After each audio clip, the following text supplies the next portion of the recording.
여러분, 제 이야기를 들어주시겠습니까? 저는 올해 75입니다. 평생을 일만 하며 살았습니다. 맨손으로 시작해서 300억대 자산가가 됐죠? 자랑하려는 게 아닙니다. 그저 그 과정에서 제가 잃어버린 것이 무엇인지 말씀드리고 싶습니다. 저는 아내와 일찍 사별하고 혼자 4명의 자식을 키웠습니다. 큰아들 진수, 둘째 민수, 셋째 영희, 막내 수진. 다들 잘 키웠다고 생각했습니다. 좋은 대학 보내고 결혼시키고 집도 사주고 부모로서 해줄 건 다 해줬다고 자부했죠. 그런데 어느 순간부터 의문이 들었습니다. 이 아이들이 진짜 날 사랑하는 걸까? 아니면 내 재산을 사랑하는 걸까?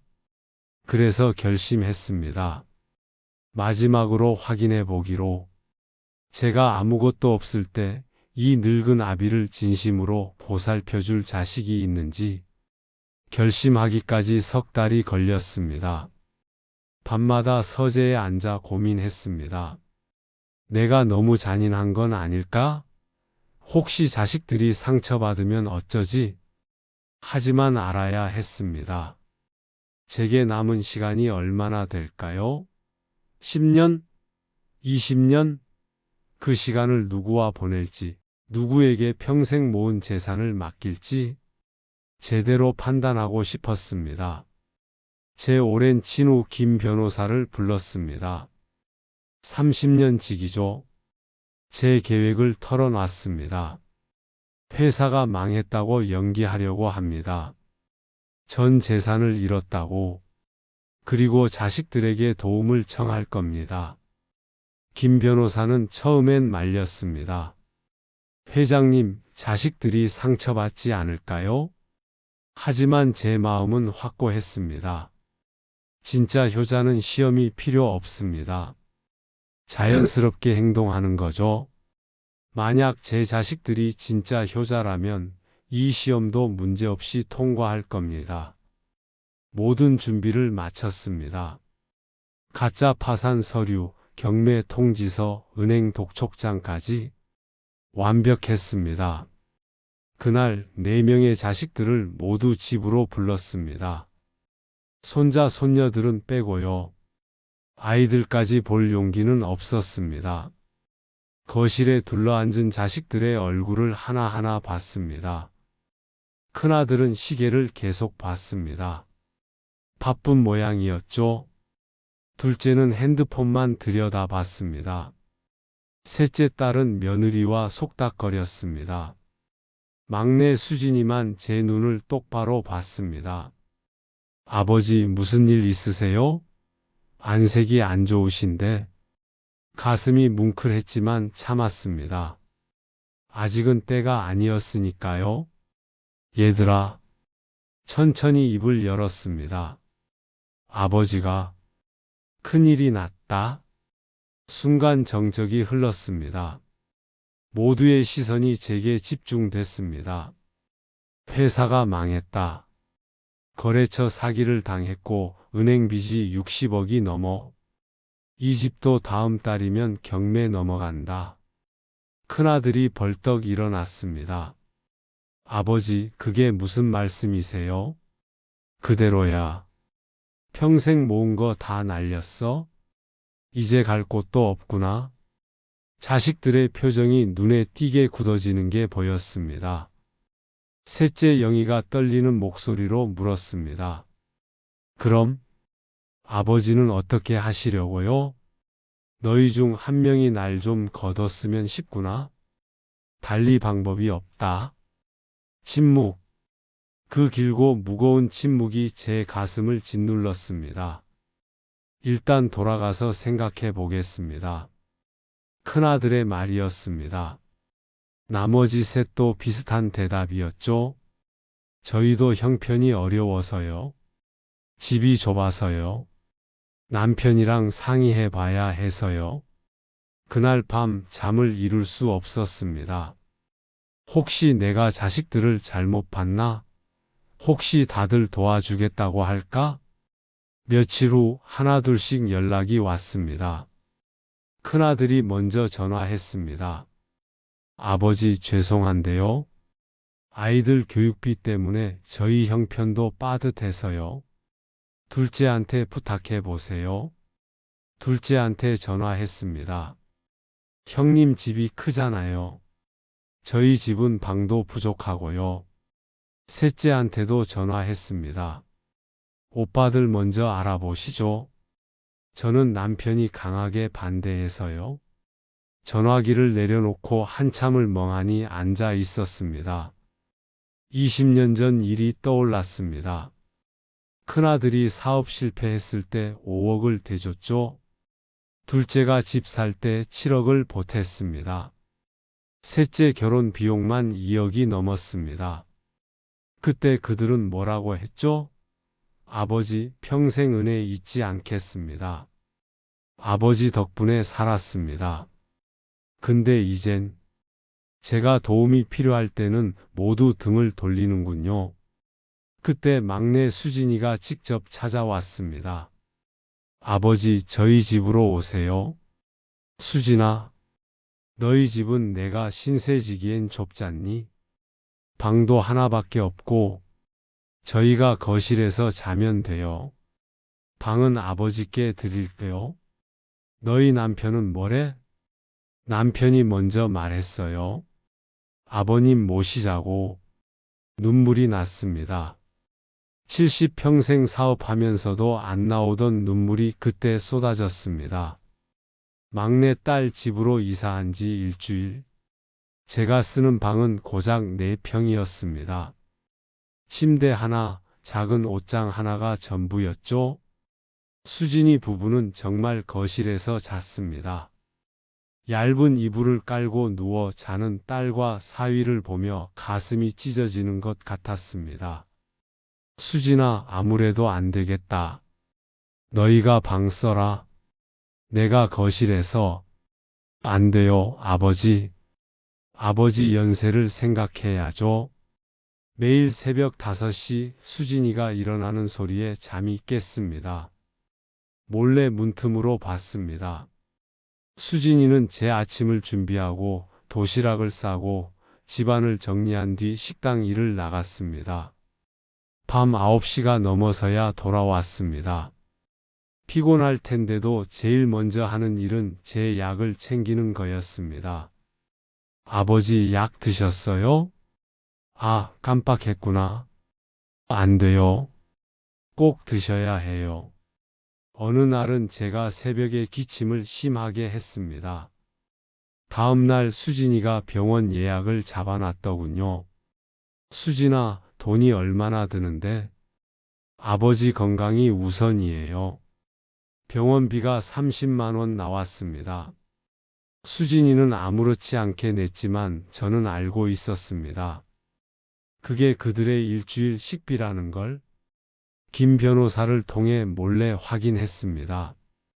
수진이는 매달 자기 월급 120만 원 중 50만 원을 제게 쓰고 있었습니다. 병원비, 약값, 용돈까지. 사위는 자기 월급으로 가족 생활비를 대고 수진이는 자기 돈을 온전히 저한테 쓰고 있었습니다. 눈물이 났습니다. 하지만 들키면 안 됐습니다. 아직 시험이 끝나지 않았으니까요. 그 6개월 동안 다른 자식들은 어땠을까요? 큰아들은 딱 2번 전화했습니다. 한 번은 아버지 어떻게 지내세요? 하는 안부였고 다른 한 번은 제사 비용 어떻게 할까요? 이었습니다. 둘째는 한 번도 전화하지 않았습니다. 제가 먼저 전화해도 바빠서요 라는 말만 되풀이했죠. 셋째는 한 번 문병을 왔습니다. 고작 10분 있다가 급한 약속이 있어서요 라며 나갔습니다. 손에는 빈손이었죠. 그 모습을 보며 생각했습니다. 내가 뭘 잘못했을까? 돈을 너무 많이 줘서? 아니면 너무 부족하게 줘서? 아니었습니다. 돈의 문제가 아니었어요. 마음의 문제였습니다. 반면 수진이는 제가 기침만 해도 아버지 괜찮으세요? 하고 달려왔습니다. 밥맛이 없다고 하면 다음날 새로운 반찬을 만들어줬죠. 어느 날 저녁 사위와 단둘이 마주 앉을 기회가 있었습니다. 이서방, 미안하네. 자네가 제일 고생이 많아. 사위는 빙그레 웃었습니다. 아버님, 저는 수진이를 사랑해서 결혼했어요. 수진이에게 가장 소중한 사람이 아버님이시라면 저도 당연히 모셔야죠. 하지만 너무 불편하잖나? 가족이니까요. 불편할 게 뭐 있어요? 그 순간 깨달았습니다. 진짜 가족은 피가 아니라 마음으로 이어지는 거라는 걸. 6개월이 지났습니다. 충분한 시간이었습니다. 고급 레스토랑 VIP룸을 예약했습니다. 네 자식을 모두 불렀죠. 수진이는 영문도 모른 채 왔습니다. 정장을 차려입고 들어섰을 때 자식들의 놀란 표정이 아직도 생생합니다. 아버지, 그 옷은? 옆에 있던 김 변호사가 서류를 펼쳤습니다. 여러분, 박철수 회장님의 재산은 그대로 있습니다. 회사 파산은 여러분을 시험하기 위한 것이었습니다. 큰아들의 얼굴이 하얗게 질렸습니다. 아버지, 이게 무슨... 6개월 동안 지켜봤다. 제가 천천히 말했습니다. 너희 진짜 모습을. 둘째가 변명하려 했습니다. 아버지, 저희도 사정이. 손을 들어 막았습니다. 진수야, 넌 6개월 동안 전화 2번 했어? 민수야, 넌 한 번도 안 했고. 영희야, 넌 10분짜리 문병이 전부였지? 셋째가 울먹이기 시작했습니다. 아버지, 죄송해요. 수진이는 매일 새벽 5시에 일어나 내 아침을 챙겼어? 자기 월급 절반을 내 병원비로 썼지? 단 한 번도 실은 내색하지 않고. 막내 수진이는 눈물만 흘릴 뿐 아무 말도 하지 못했습니다. 그래서 결정했다. 내 전 재산 300억 원 중 270억은 수진이에게 간다. 너희 셋에겐 각각 10억씩? 아버지, 그건 너무합니다. 큰아들이 소리쳤습니다. 너무해? 제 목소리가 떨렸습니다. 내가 쓰러졌을 때 너희는 어디 있었냐? 수진이는 밤새 병원 의자에서 졸며 날 지켰다. 너희는 그 사실조차 몰랐지? 둘째가 고개를 숙였습니다. 죄송합니다. 미안해하지 마. 이게 현실이야. 내가 돈이 있을 땐 일주일에 2번씩 전화하더니 없다고 하니 6개월간 연락도 안 하더구나. 셋째가 흐느꼈습니다. 아버지, 다시 기회를. 기회는 6개월이었어. 충분했다. 이제 와서 후회해도 늦었다. 그 후 2년이 지났습니다. 저는 지금도 막내 수진이와 살고 있습니다. 좁은 집이지만 이곳이 세상에서 가장 따뜻합니다. 다른 자식들? 가끔 연락합니다. 예전보다는 자주요. 하지만 예전 같지는 않습니다. 어색함이 남아있죠? 제 잘못입니다. 너무 늦게 가르쳤으니까요. 여러분께 묻고 싶습니다. 여러분은 부모님께 어떤 자식입니까? 재산이 있을 때만 효도하는 자식입니까? 아니면 가장 힘들 때 곁을 지키는 자식입니까? 저는 평생 일만 했습니다.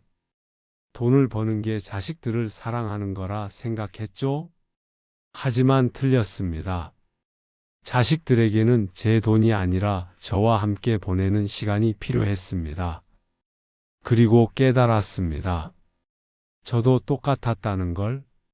저도 제 부모님께 충분히 효도하지 못했다는 걸. 아버지는 제가 30살 때 돌아가셨습니다. 사업 때문에 병원에 자주 가지 못했죠? 어머니는 제가 40살 때 돌아가셨습니다. 그때도 저는 바빴습니다. 그 후회가 뼈저리게 남아 있습니다. 그래서 제 자식들에게만큼은 후회하지 말라고 이 시험을 한 겁니다. 효도는 나중에 하는 게 아닙니다. 바로 지금 해야 하는 겁니다. 부모님의 돈이 필요할 때가 아니라 부모님이 당신을 필요로 할 때 곁에 있어 주세요. 그러니 오늘 당장 전화하세요. 아버지, 어머니 사랑합니다. 한마디. 아버지, 어머니 보고 싶습니다. 한마디. 그게 어렵다면 식사하셨어요? 라도 좋습니다. 제 이야기가 여러분의 삶에 작은 울림이 되길 바랍니다. 제 막내 수진이가 가르쳐 줬습니다. 진짜 효도는 거창한 게 아니라 매일매일 작은 관심과 사랑이라는 걸. 여러분도 누군가에겐 수진이가 되어 주세요. 그리고 누군가의 수진이를 만나세요. 그것이 제가 70평생 배운 가장 값진 진리입니다. 이 영상에 공감하셨다면 구독과 좋아요, 알림 설정 하나 부탁드립니다. 감사합니다. 행복한 하루 보내세요.